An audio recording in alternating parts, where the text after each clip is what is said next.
For those of you that have seen The Outsiders, you'll appreciate this quote. Gotta do it for Johnny, man. Welcome back to Leading the Pack Pod, episode number 22, I think it is. This is the Cole Caulfield episode. I'm kidding. This is the Zach Bogosian episode. We don't talk about the Habs anymore. Well, we have to. But, playoff hockey, it's arrived. And, well, it's arrived for the Canadian teams. It arrived last week. But Wednesdays when it arrived for the Canadian teams. Yeah. Anyways, it's been... Ow. I'm going to be a little bit in pain. I hurt myself working out. That's that. What am I trying to say? It's been a doozy so far. This has been... Playoffs are usually crazy. It started off hot for some teams. And we will get to that in a second. Because it needs to be discussed. And I'm not going to be saying any names. But it needs to be discussed. Actually, I feel like I should get this out of the way now. Because it was the first thing that happened.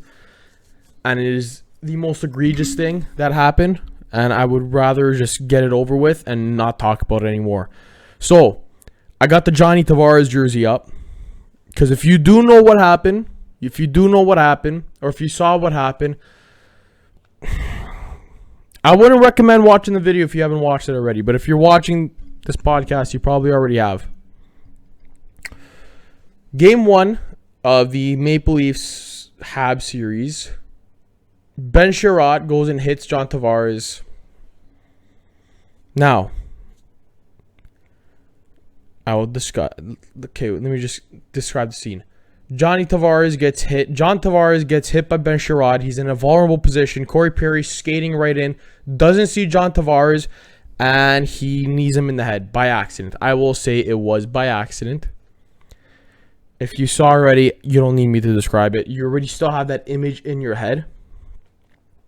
Now, we can talk about whether Corey Perry was at fault or not. In my opinion, that is a split-second reaction that almost nobody has that reaction time to get out of the way for that. Wow, I'm getting hot. Corey Perry kneed him in the head. Now, this wasn't a malicious act. Remember, Corey Perry played with John Tavares on the Olympic teams on Team Canada. This isn't something that Corey Perry meant to do. But it's still... This isn't a fun situation. I don't know how else to describe it. As it's just not a fun situation.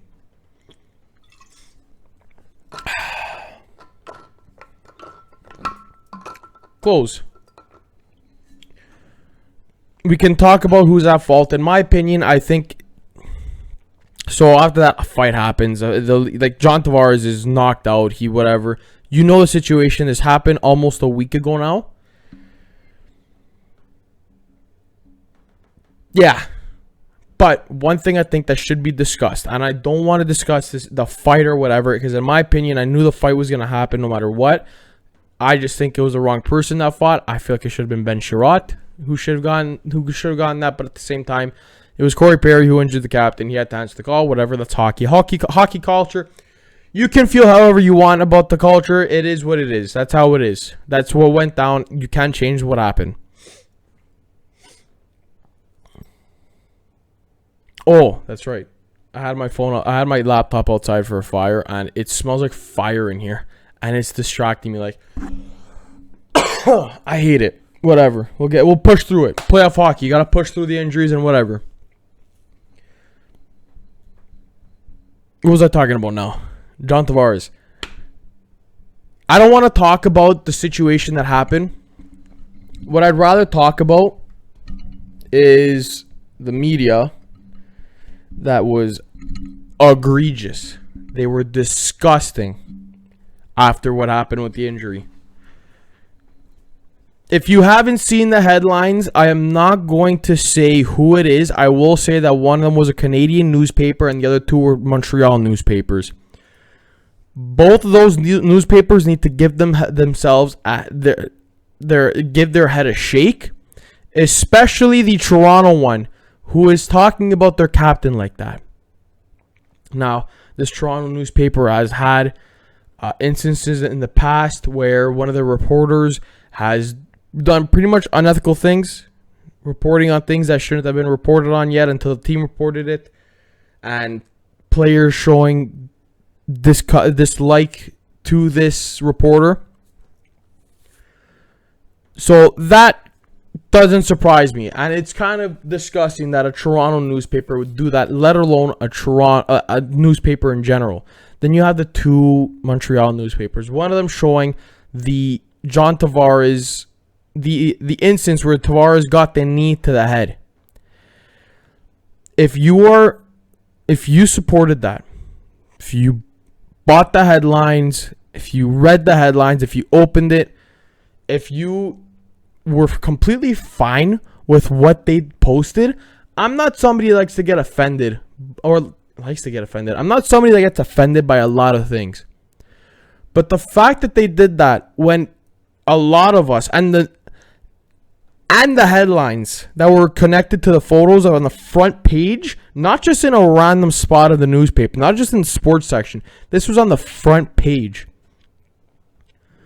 If you're posting this stuff, that's disgusting. If you supported that, like, it just disgusts me. I don't understand what the point of it is. You had the chance. You have one of the most beautiful game-winning goals that Paul Byron scored. There, if you haven't seen the image of the Paul Byron goal, then you take a look at the image of the Paul Byron goal and try to figure out why they posted the picture of John Tavares on the stretcher, getting kneed in the head, or not even on the stretcher. It was John Tavares when he collapsed that the Toronto one posted, and then one of the Montreal one posted the one of Corey Perry kneeing him in the head, and the headline was, I think it was Fini Dramatique. It had something, I think it was, in English, it was dramatic finish, if I'm not mistaken. It's just disgusting. It's disgusting. And you know what? I'm happy that the Leafs pulled through. Game 2 they won. They won last night in Monday. They won game 3. They're playing again tonight on Tuesday. This is an interesting series. That hit just made it even more interesting. But I want to talk about how that hit is going to affect the team. I'm sorry if this is a very boring start. It's just talking about that John Tavares thing. You know what? Before I get to that, I want to talk about, like, real quick how that made me feel. Now, I was at a friend's house watching the game. And we were all whatever. I didn't realize what happened. But right away, my buddy, he caught the knee to the head right away. And I'm trying to figure out what happened. He saw it with the corner of his eye, and he understands. Now, he's in school for kinesiology. He understands a lot of this stuff. He has a better understanding for what happens. As soon as he saw the hit, he started diagnosing it right away, and it scared the ever-living shit out of me. Because he's using big words that I don't understand. Like, an orbital fracture is something I don't understand. I have a medical dictionary over there. You know what? Hold on. Let me get the medical dictionary real quick and try and figure out what the orbital... Oh, boy.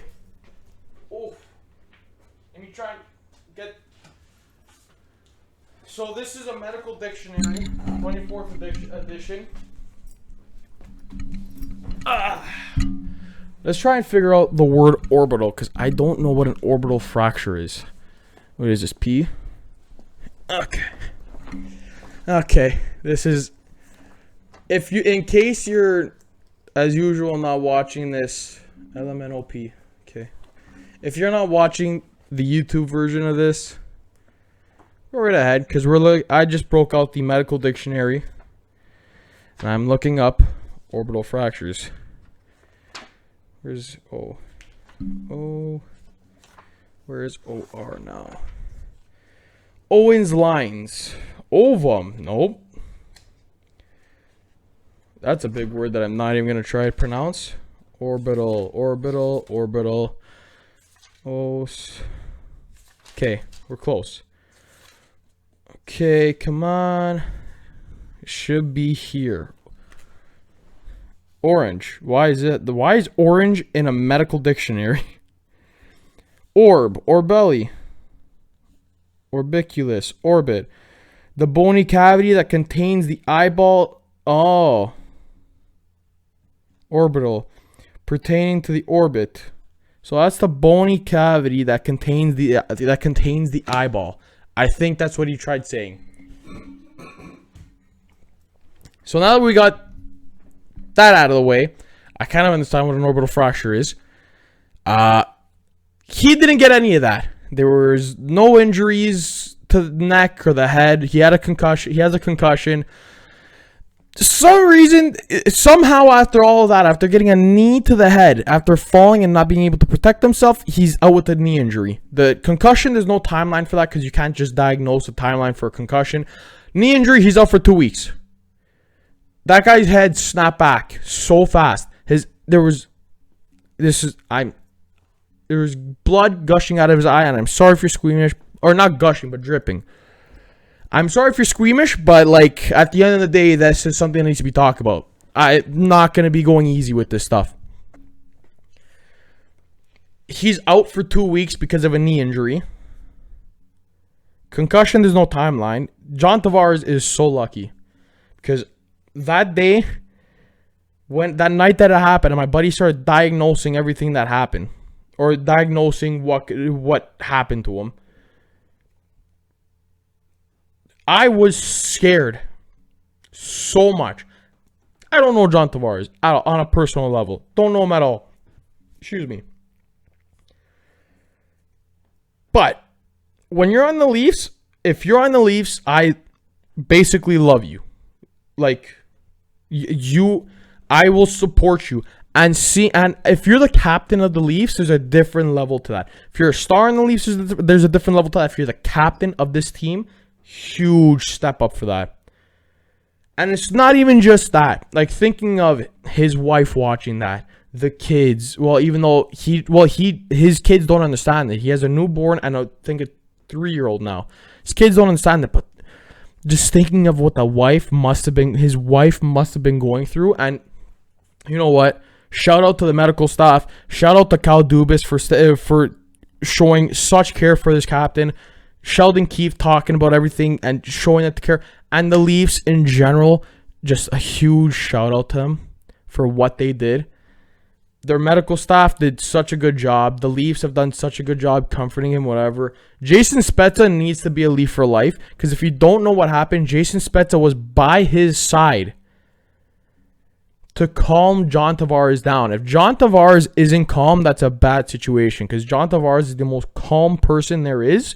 And the fact that Jason Spezza was there to calm him down, just kudos to him. I hope he deserves a statue on Legends Row like tomorrow. No, sorry, yesterday.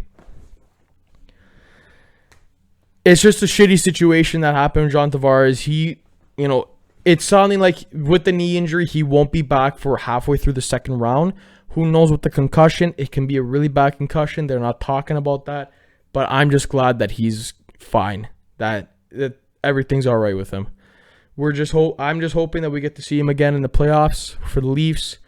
If they do the thing, I hope that he's the one that I hope we get to see him receive the thing.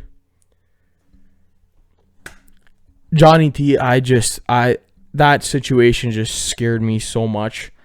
And I didn't show it at the time, but just looking back at it, I guess it's just squeamish to look at. But the Leafs have been playing well. Thank God. Without John Tavares, losing your captain like that, it's huge.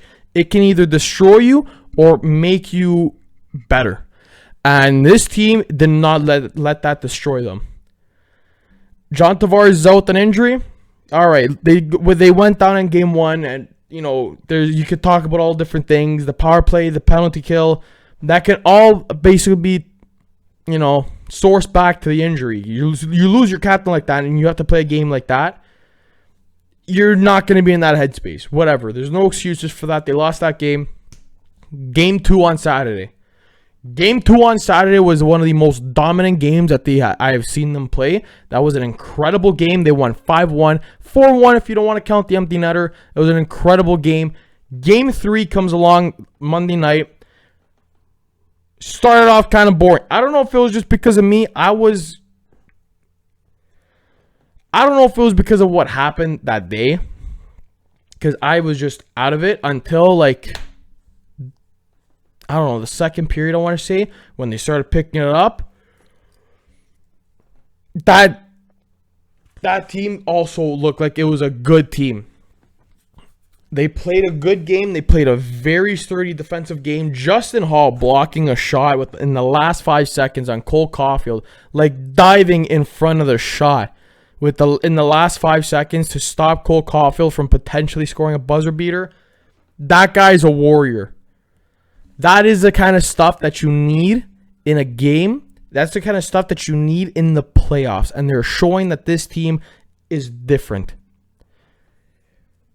Game 3's tonight with the back-to-back. There's no question. There's no answer to who the starter is. It's going to be a wonder till the game happens. Be honest with you, I think Price is going to be back in net for the Habs.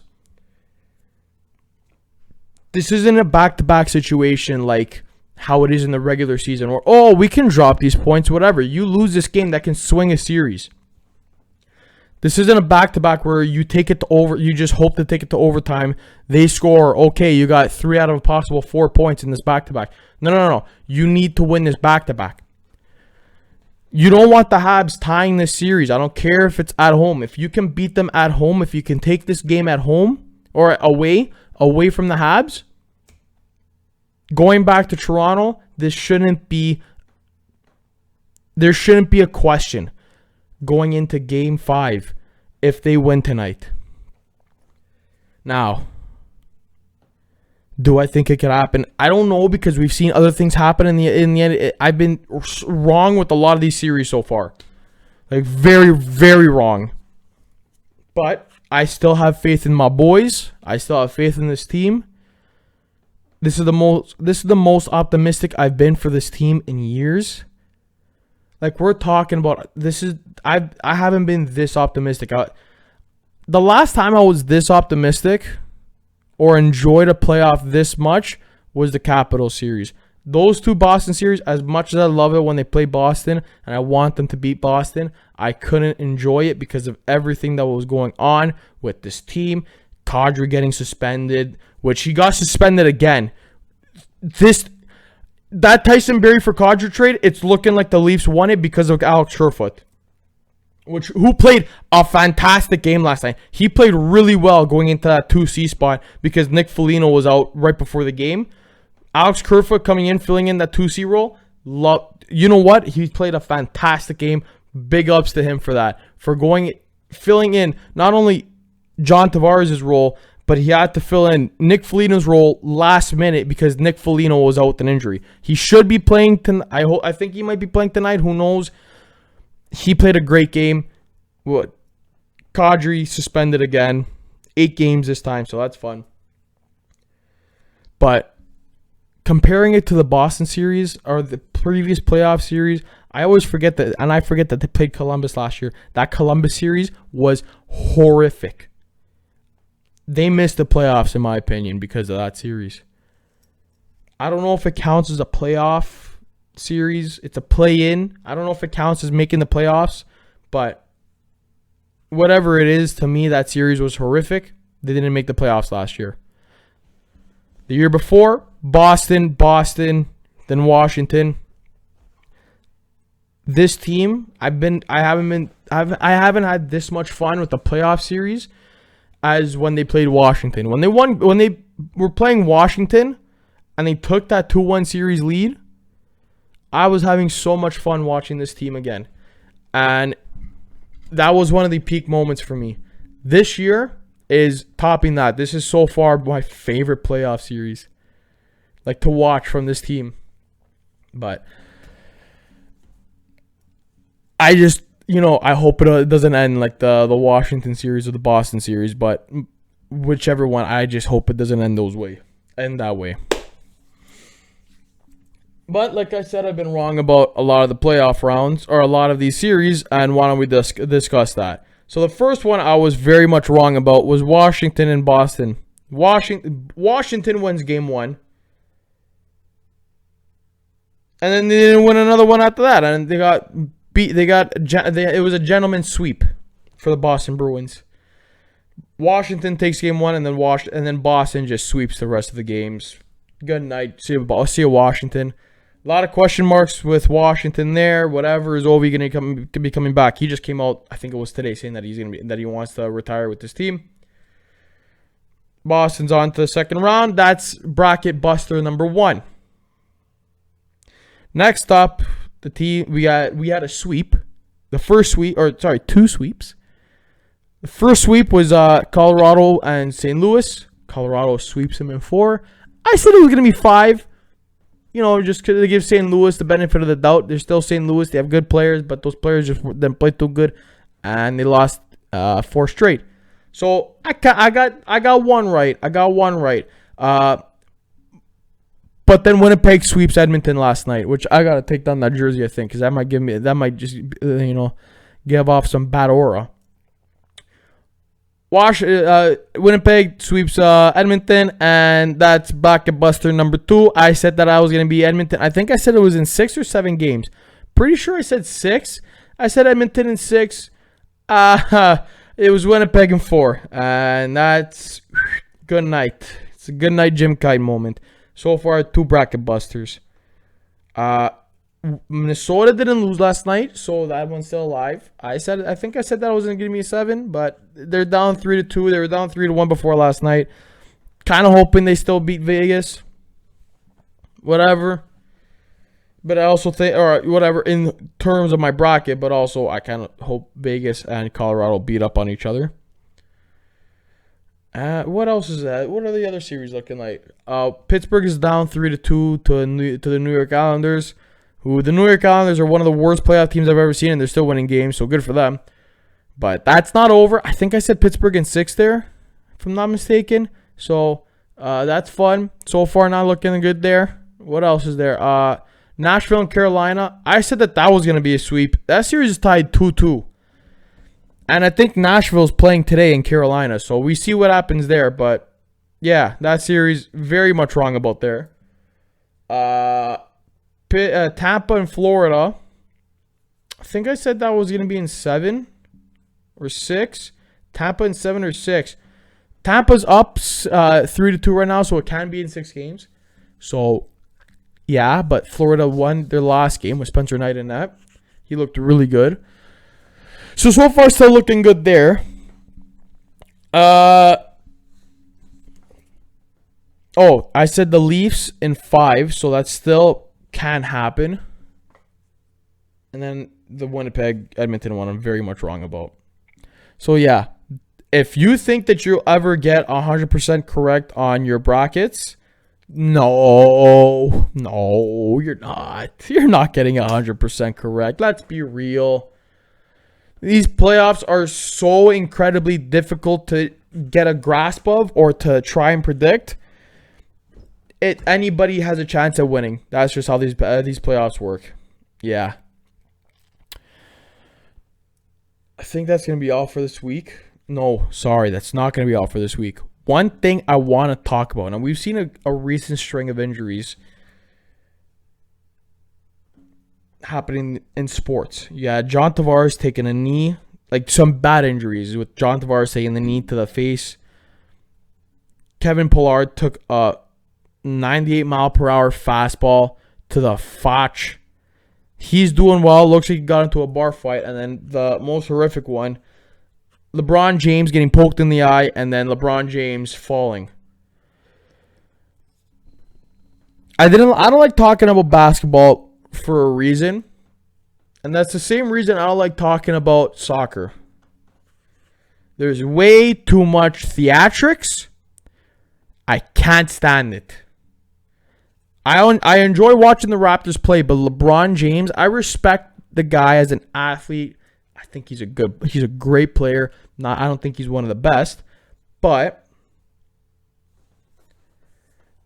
what happened in game 1 against the Suns, I don't get it. A scrum breaks out because LeBron James falls over CP3. Oh, he smashes down there on the ground. Oh, I just can't stand it. It's the same reason why I can't stand watching Ronaldo, even though he plays for the team that I cheer for. And I think I just saw something saying that he wants to leave. So thank God. But it's the same reason why I don't like Ronaldo on the team that I cheer for. How tall is LeBron? Hey Google, how tall is LeBron James in feet?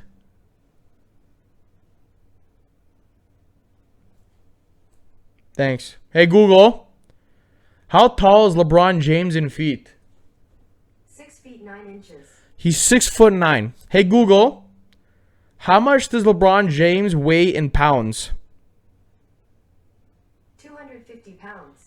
This guy is bigger. I weigh more than him, whatever. But this guy is 6'9", 250. Ronaldo is like 6'3", 180, whatever. You guys are the biggest guys that I've... Like, LeBron James is huge. He is a defensive end. He could be a tight end, whatever. That's a defensive end if you ask me. And you're falling like that. Steph Curry pokes you in the eye and you're on the ground for, 80 seconds? Meanwhile, John Tavares was on the ground for less. Well, no, that's a lie. No, sorry. No, Kevin Pillar was on the ground for less. John Tavares was knocked out, and you still managed to be, if I'm not mistaken, on the ground longer than he was. I can't stand it. I can't stand it. I can't stand the theatrics. There needs to be something done.